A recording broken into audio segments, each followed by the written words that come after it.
Queridos irmãos, dando continuidade à nova série de exposições bíblicas que nós iniciamos recentemente, intitulada Enfrentando as Adversidades com Esperança, nós vamos abrir a palavra de Deus na epístola de Tiago, capítulo 1.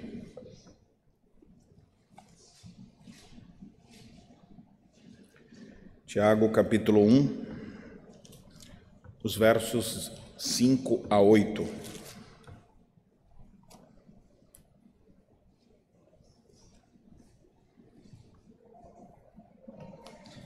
A palavra de Deus nos diz assim: Se, porém, algum de vós necessita de sabedoria, peça a Deus, que a todos dá liberalmente, nada lhes impropera, e ser-lhe-á concedida.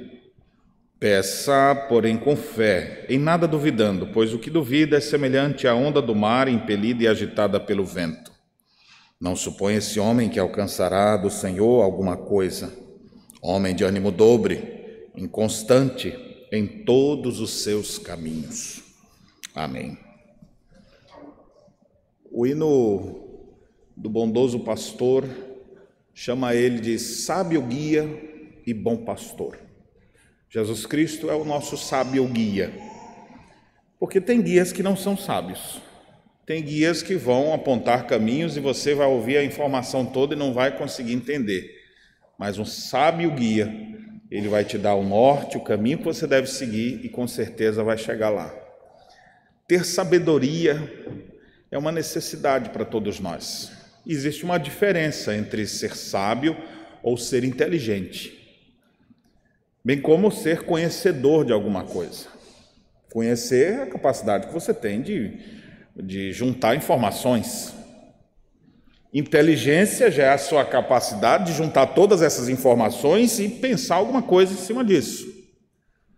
Agora, sabedoria é a capacidade que nós temos de analisar todas as situações a partir do temor que temos a Deus para a tomada das nossas decisões. Existem muitos homens sábios pelo mundo afora. E quando você encontra um desses, você pode ver que a vida dele, a conduta dele é pautada em princípios, em valores que estão espalhados na palavra de Deus. Agora, existem muitas pessoas que são inteligentes no mundo, mas você vê as decisões que toma e são decisões precipitadas, equivocadas, apesar de toda a sua inteligência. Outros são muito conhecedores, mas não têm ideia do que fazer com todo aquele conhecimento em situações problemáticas, na hora de tomar decisão. Não foram poucas as vezes que eu já aconselhei pessoas em que quando você perguntava as coisas para ela, ela sabia responder. A questão é que ela não sabia juntar as informações todas para encontrar a saída. Então, nessa hora, eu gostaria de falar para vocês sobre uma das necessidades gigantescas que nós temos, que é de encontrarmos sabedoria. Mas não é aquela sabedoria assim, disse o sábio, aquelas historinhas, né? O sábio parece uma pessoa meio zen, assim, no meio do monte, para trazer alguma coisa. Não, sabedoria para o seu dia a dia. A Bíblia tem várias literaturas sapienciais, literaturas para nos ajudar a sermos sábios. Temos 5 livros na Bíblia, procure-os. Não é à toa que eles são bem lidos, talvez os mais lidos de todo o cânon. O livro dos Salmos, onde nós temos vários tipos de sabedoria ali. O livro de Provérbios, que inclusive tem 31 capítulos, como um capítulo para cada dia. Pode ler todo dia Provérbios. Sabedoria para o cotidiano, coisas simples do dia a dia. Hoje mesmo nós já lemos aqui algumas passagens que nos instruem sobre o caminho da sabedoria. Nós temos o livro de Jó, sabedoria para enfrentar os problemas. Nós temos o livro de Eclesiastes, sabedoria para perceber o quanto é fútil a vida sem Deus e como é útil e como é cheia de sentido a vida com Deus. Temos até mesmo um livro de sabedoria para a relação do marido e da mulher, o livro de Cântico dos Cânticos, sabedoria para viver bem com a sua princesa, com seu príncipe encantado. Então a Bíblia, além desses livros sapienciais, nós temos muitas outras passagens. Toda a Escritura, ela pode tornar-nos sábios para a salvação que há em Cristo Jesus. É na Escritura que nós encontramos sabedoria. E o texto que nós lemos de Tiago nos fala sobre a importância de buscarmos uma vida de sabedoria, especialmente no contexto de enfrentamento de problemas e adversidades. Geralmente a pessoa, pastor, eu estou com tanto problema, o senhor está querendo me dizer para eu ser sábio, eu preciso resolver meus problemas. Não, filho, você precisa de sabedoria. Essa é a instrução de Tiago. Tiago escreve sua carta aos crentes que haviam sido dispersos, depois de perseguições, e agora por vários lugares onde eles estavam, afastados do convívio com sua igreja, com seus irmãos, com seus líderes, esses crentes começam a padecer, começam a enfrentar adversidades. Vocês vão ver pela própria caminhada aqui na exposição de Tiago, mais à frente, você vai ver que alguns estavam sendo explorados no seu trabalho, preocupação com a riqueza, que é sempre uma área que aflige as pessoas, a falta de dinheiro, a exploração, ou alguém que está ali devendo e não paga, tanto um funcionário como uma coisa que você vê essas coisas acontecendo desde aquele período, são provações que a gente enfrenta. Esses dias um pastor até disse assim, pastor, atrás do pobre corre um bicho, porque sempre tem uma coisa errada acontecendo, quando está ruim, aí fica pior, né? Atrás do pobre corre um bicho atrás dele. Os problemas financeiros surgem, problemas internos, problemas da alma, crises no casamento. Quem nunca enfrentou crises dentro do lar? Crise entre irmãos, quando os irmãos brigam. Crises na igreja, quando as pessoas se ofendem e não se perdoam. Então os problemas eles surgem em mais diversos lugares. Como enfrentar tudo isso? Tiago, então, nesse primeiro capítulo, ele nos mostra como nós podemos enfrentar. Na última ocasião, nós aprendemos a primeira coisa, a atitude correta que devemos ter quando passarmos por provações. E Tiago, então, ensinou, tende por motivo de toda alegria o passardes por várias provações. Tiago 1:2. Ou seja, como é que eu enfrento os problemas? Com a disposição de me alegrar. Mas como é que eu vou me alegrar no sofrimento? Você vai se alegrar por saber que Deus está trabalhando na sua vida. Se você está passando por toda sorte de problemas, aí você se alegra mais ainda, porque Deus está trabalhando o teu caráter para que você seja, verso 4, perfeito, íntegro e em nada deficiente. Esse é o primeiro ponto de Tiago. Aqueles crentes estavam passando por muitos problemas, mas o maior de todos os problemas é que eles não estavam sendo assíduos na escola de Cristo, na caminhada cristã. Não é só na escola dominical que falta, não. Tem gente que falta nas aulas que o próprio Senhor quer lhe ensinar, na vida. E aí por isso ele vai perdendo de ano, ele vai ficando reprovado, ele vai sofrendo cada vez mais. Então aqui Tiago diz, você precisa se alegrar. Você está sendo provado, Deus está tratando contigo. Você não é o ímpio, porque o ímpio não vai ser provado. O ímpio está entregue a si. Mas o crente é provado, porque Deus quer que ele cresça, que ele se torne íntegro, reto, que ele tenha uma vida exemplar, que ele consiga superar esses problemas, e Deus vai dar essa graça para ele. Só que falar isso aqui não é todo mundo que vai ouvir, e nem compreender. E é por isso que vem o segundo ponto de Tiago agora, os versos 5-8, que é o quê? Você precisa enfrentar os problemas, as adversidades com oração, e uma oração específica. Você precisa orar pedindo sabedoria para Deus. Então, se na última vez nós aprendemos um ponto, hoje vamos aprender outro. Estou pregando sermão de um ponto só agora, para ver se eu consigo pregar no tempo também aqui previsto do nosso culto e o andamento de nossas atividades.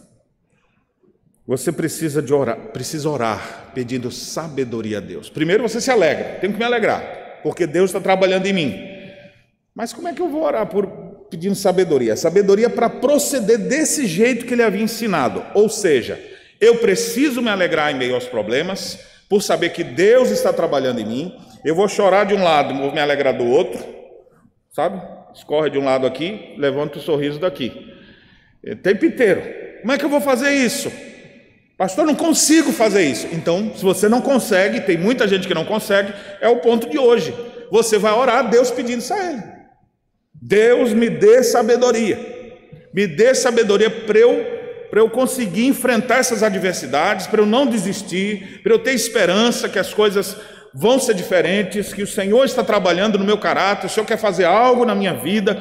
Me dê essa graça de conseguir enxergar isso, porque eu não consigo enxergar. Tem gente que na hora do problema fica, por que é que Deus me abandonou? Todo mundo feliz aí, ó. Só que ele acha que está todo mundo feliz, né? Tá, todo mundo tem seu problema. Mas ele acha, aí todo mundo feliz. Eu olho no Instagram, está todo mundo rindo. Bota uma foto lá também então, amigo. Porque todo mundo tem seus problemas. Mas ele começa a achar que, não, Deus me deixou. Por que só eu estou passando por isso? Aí ele começa a entrar em crise. Já está ruim porque tem um problema. Mas ainda não consegue processar o problema, vai ficar ainda pior. E é nesse ponto que você precisa pedir a Deus, Senhor, me dê sabedoria para eu proceder de forma correta em meio aos problemas, em meio às adversidades. É isso que o texto aqui nos fala. Observe como é que o texto começa a partir do verso 5. Ele começa com a condicional se. Se, porém, algum de vós necessita de sabedoria, parece até que alguns não necessitam, né? O se, tem duas palavras gregas que podem ser traduzidas por se, né? O se condicional pode ser isso ou não. Se, não precisa, então não se aplica. Mas existe uma outra palavra que traduzida significa já que.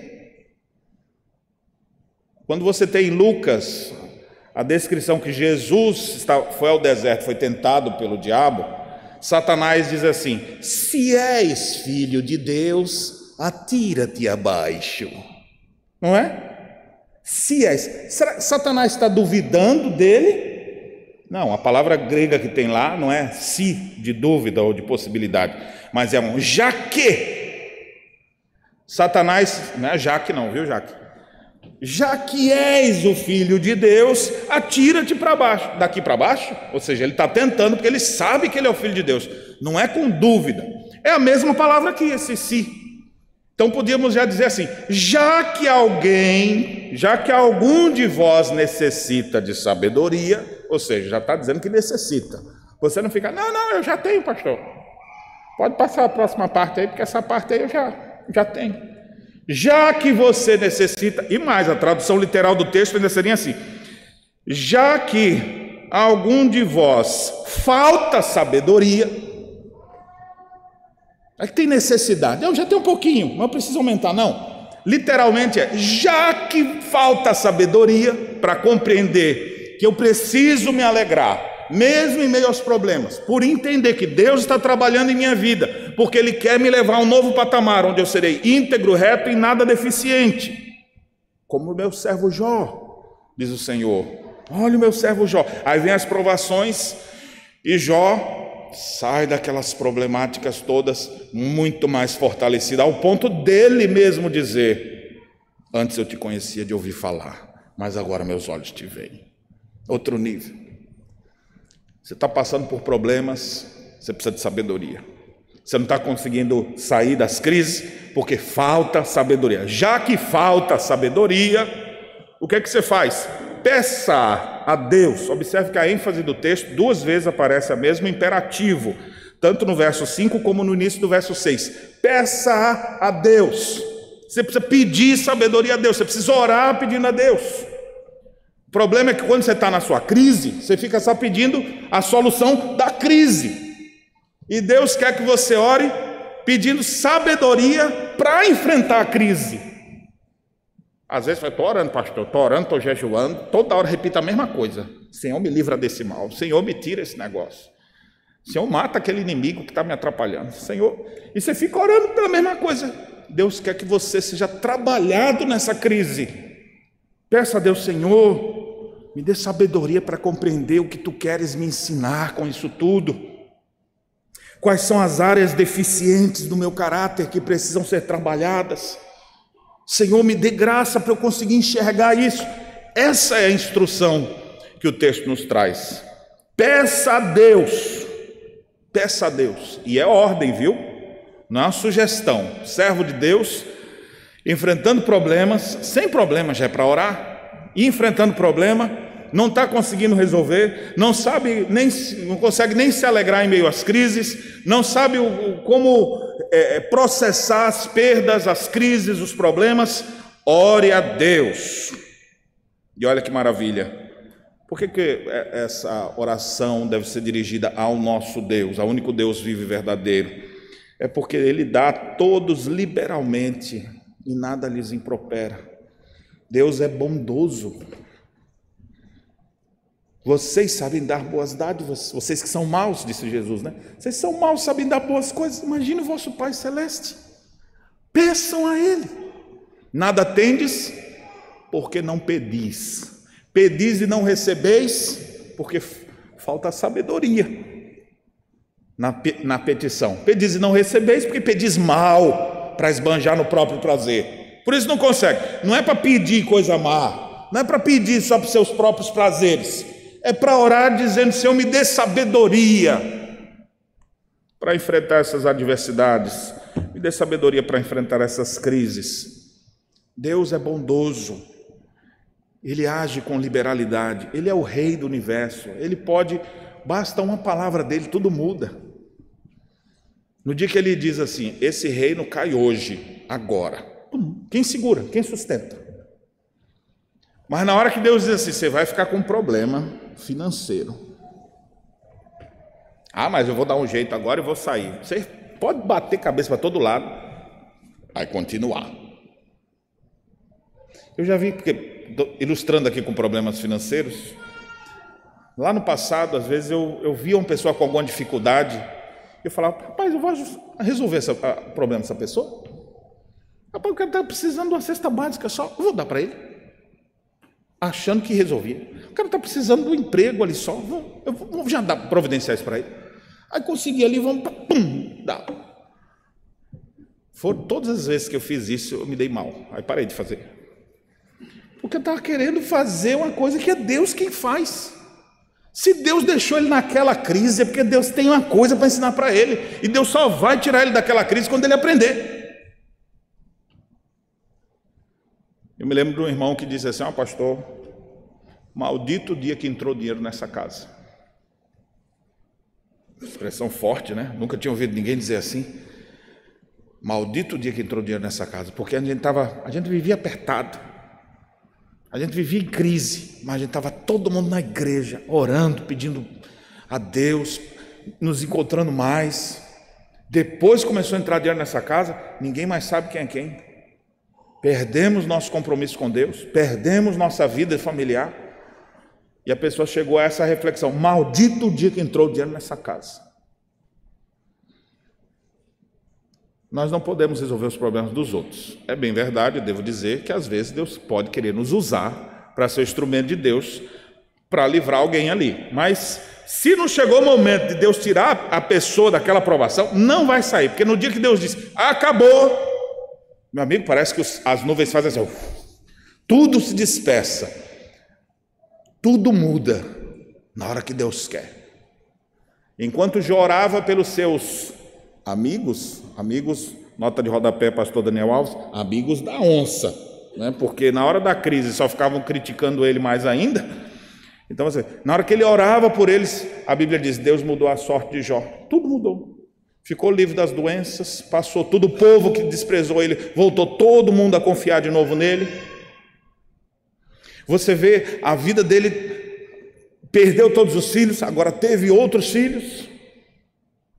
Perdeu toda a riqueza, agora se tornou mais rico do que o que era. Então você vê Deus mudando as coisas assim, quando Ele quer.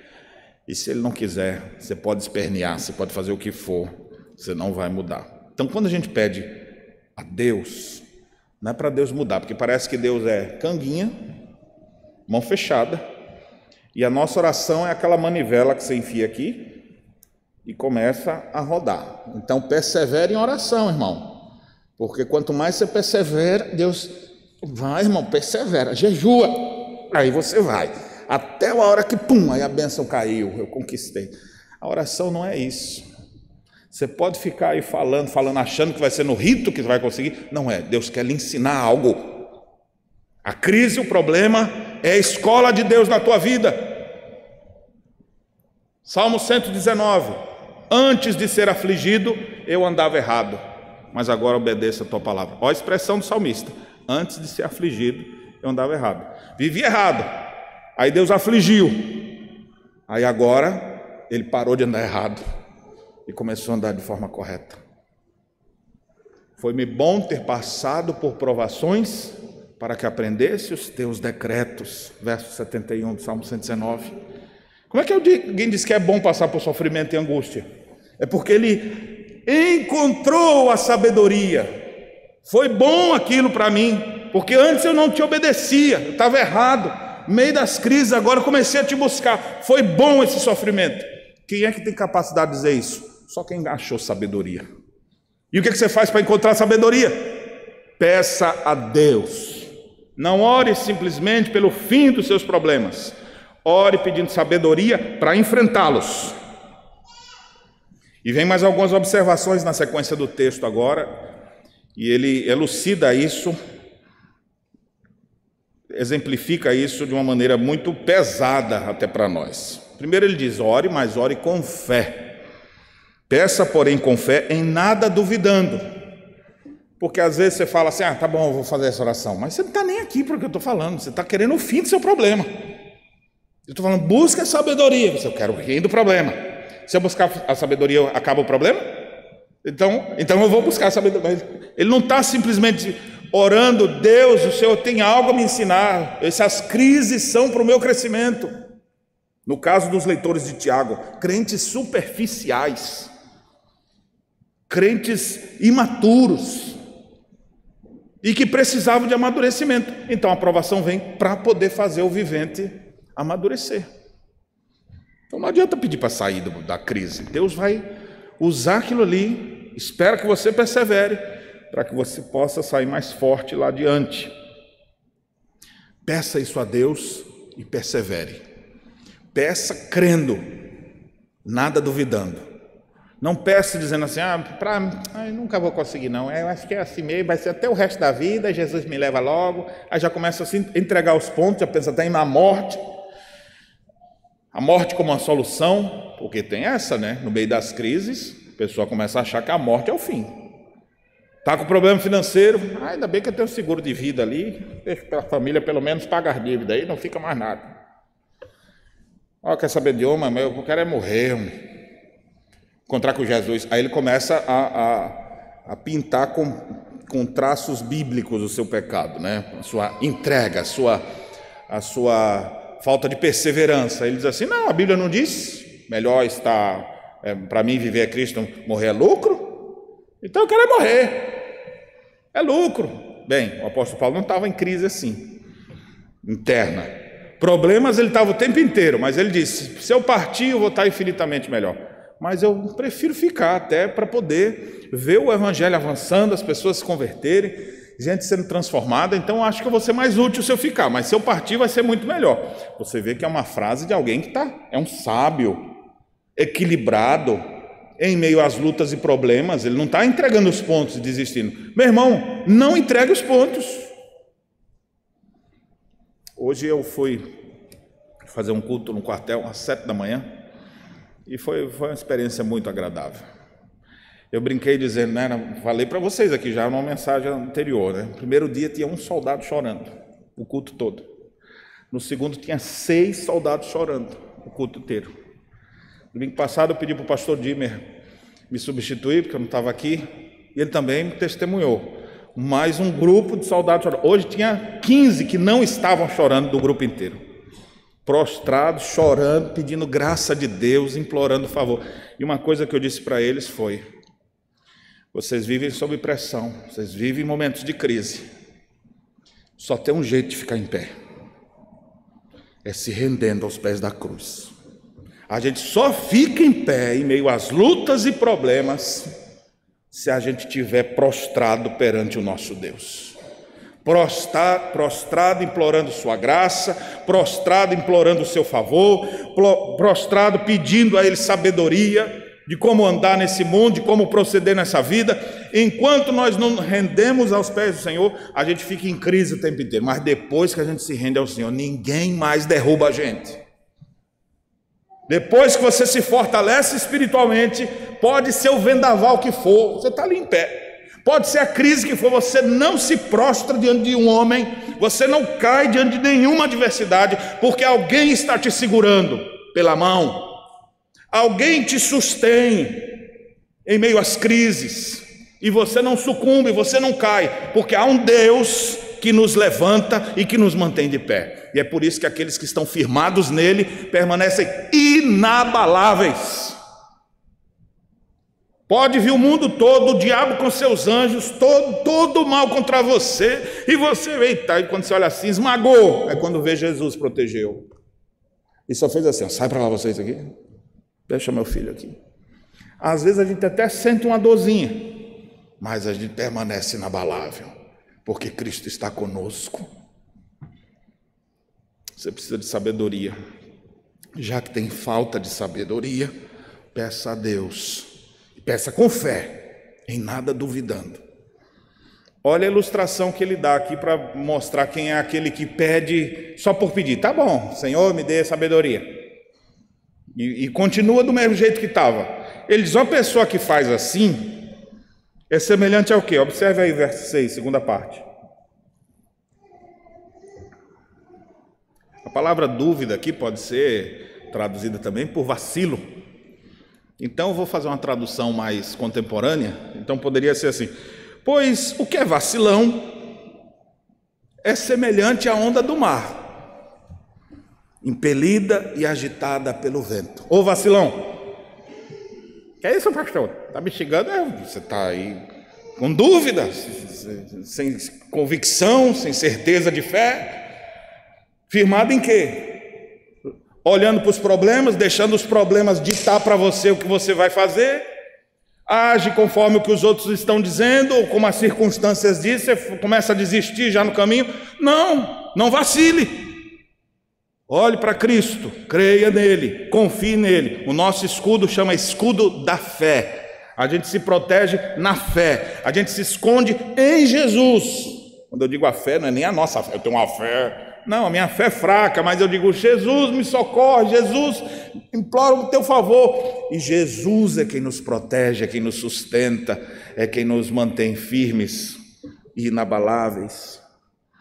Agora, quem não faz assim, quem é vacilão, quem deixa a fé de lado, quem deixa de confiar em Jesus, é como a onda do mar.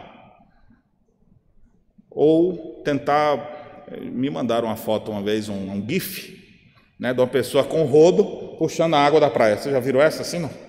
Aí o cara fica puxando e a água vem, puxa, a água vem. Você fala, não acaba nunca, para lá e para cá, né? A onda, você nunca tem pausa, só se um tsunami estiver vindo, aí você vê aquela calmaria, daqui a pouco ele vem com tudo. Mas assim, está sempre vindo, a ideia é de para lá e para cá.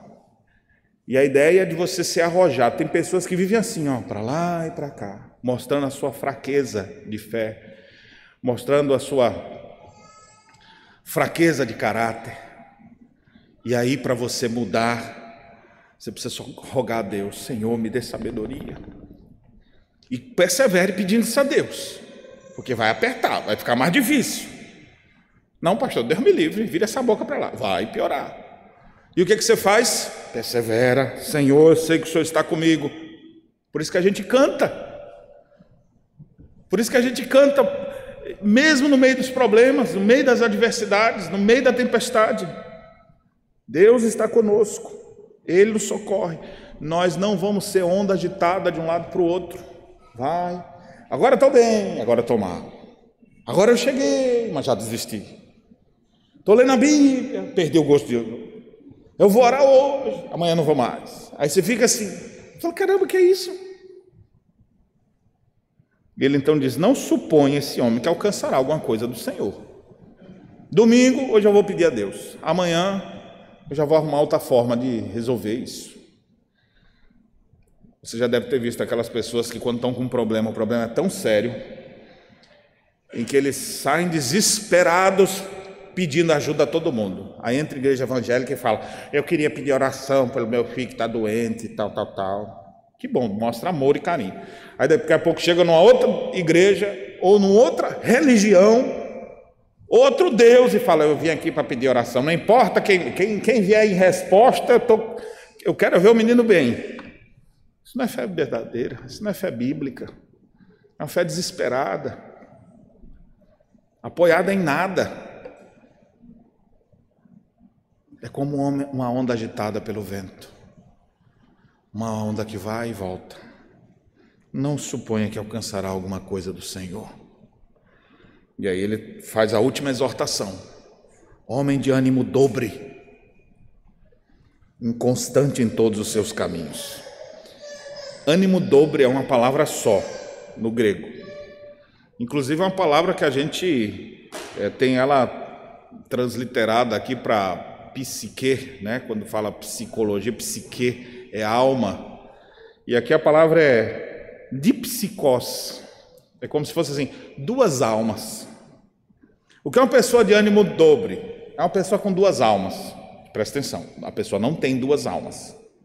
É só para tentar explicar como é que ela é. É como se ela tivesse duas mentes. Uma hora quer uma coisa, uma hora quer outra coisa. Não, agora eu quero as coisas de Deus, agora eu quero as coisas do mundo. Já que está esse problema, eu vou afogar minhas mágoas bebendo. Ai, meu Deus do céu, estou arrependido. Mas daqui a pouco vai para as coisas erradas. O problema começa a testar a pessoa. Estou com problema no casamento. Em vez de perseverar, começa a olhar para o outro sujeito que está aparecendo. Aí você vai vendo, inconstante, parece que tem duas almas. Parece uma cobra de duas cabeças, né? Você já viu? Fica um monstro, não é? Quem é você? Esse sou eu. Mas esse também sou eu. Não. E você vê assim, uma luta constante. Isso é um negócio esquisito. Mas você sabe que aí dentro tem uma cobra dessa, né? Uma serpente dessa aí, com duas almas aparecendo assim. Ora eu quero o errado, outra hora eu quero o que é certo. Aí você fica ali assim. Parece até um problema de personalidade. Na verdade, é o pecado da nossa vida, que faz com que a gente fique com ânimo dobre, que a gente fique dividido, ou literalmente poderia ser traduzido como inconstante, confuso, a pessoa desordenada, não sabe para onde vai. E essa é a ideia. Ele é confuso em todos os seus caminhos, ou seja, todo lugar que vai é atrapalhado. O que está faltando nessa pessoa? O que está faltando? O que está faltando para você, meu irmão? Sabedoria. E o que você tem que fazer então? Peça a Deus. Deus me dê sabedoria para eu enfrentar os problemas, para eu saber como proceder em cada situação, para eu não me vender em meio aos problemas, para eu não praticar imoralidade em meio aos problemas, para eu não descontar nos outros os meus problemas, mas me ajude para que eu possa perceber que se eu estou enfrentando esses problemas, foi o Senhor quem botou. E se o Senhor botou, o Senhor tem algum propósito com ele. E o propósito é que eu seja íntegro, reto e nada deficiente. Eu não estava vendo por esse lado, mas a partir de hoje eu vou olhar desse jeito e vou me alegrar em meio às crises. E vou pedir a Deus: Senhor, me dê sabedoria para enfrentar os problemas, para eu enxergar em meio ao caos aquilo que o Senhor quer que eu faça, as decisões que o Senhor quer que eu tome, os pecados que o Senhor quer que eu abandone, as atitudes que o Senhor quer que eu comece a desenvolver. Purifique o meu coração, porque a razão de eu estar em todos esses problemas é porque o meu coração está atolado desse pecado. Você vai começar a ver coisas novas acontecendo na sua vida. Às vezes os problemas vão continuar. Você vai terminar e está a mesma coisa, mas você fala assim: mas eu já não sou o mesmo. O problema está do mesmo jeito, mas ele já não me atinge mais. A crise continua, o mar continua revolto, mas eu estou tranquilo que Jesus está aqui. Jesus está me segurando e com ele eu não vou afundar. Eu não vou ser como um tolo, vacilão, que fica ali inconstante. Não, vou ficar agarrado ao meu mestre e Senhor. Que Deus abençoe nossas vidas, irmãos, para que a nossa fé esteja firmada em Jesus Cristo e nós possamos dizer de todo o nosso coração, em meio aos problemas, para a gente ficar em pé, a gente possa se prostrar aos pés da cruz, dizendo: eu quero estar aos teus pés, Senhor, porque se eu estiver prostrado aos pés da cruz, eu estarei em pé diante de todas as adversidades, e nada irá abalar aquele que está sustentado pelo Senhor Jesus. Que Deus em Cristo nos abençoe. Amém.